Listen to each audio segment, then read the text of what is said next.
Hey, so today I'm going to show you one of the cooler but more hidden features in Warp, which is that you can use Warp's AI functionality within long-running terminal apps and REPLs to help you sort of figure out how to do any kind of interactive work you might do in one of those tools. I'm going to show you this using the Postgres REPL, but this would work in Node, it would work in Python, it would work in GDB, it would work in MySQL, so feel free to play around with it. So I'm going to go into this REPL, and let's say I don't know how to use Postgres, which honestly, I don't really know how to use Postgres. I'm going to hit Command I, and Command I is going to bring up our generate input. And in here, you can type or speak English, and your English will be translated into the language of whatever REPL you're in.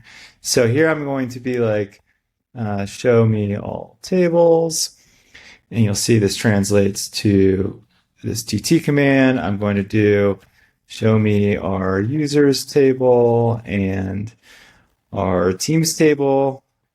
I'll have it do two things at once. And what's cool is as I'm doing this, it's learning the structure. It's learning whatever data is being printed out within this within the REPL. So that I can do something really cool. So show me all of the users who have joined Warp in the last 90 days from public email accounts like Gmail, Yahoo, Hotmail, and are on teams of more than 2 people. So I hit my voice hotkey here to speak to Warp. You'll see I could do that. I get a really cool, somewhat complicated query that I can then run. Just one person meeting that criteria. This is all fake data anyway, so I'm not too concerned about you all seeing it. Anyhow, super cool feature. Have fun playing with it in Warp.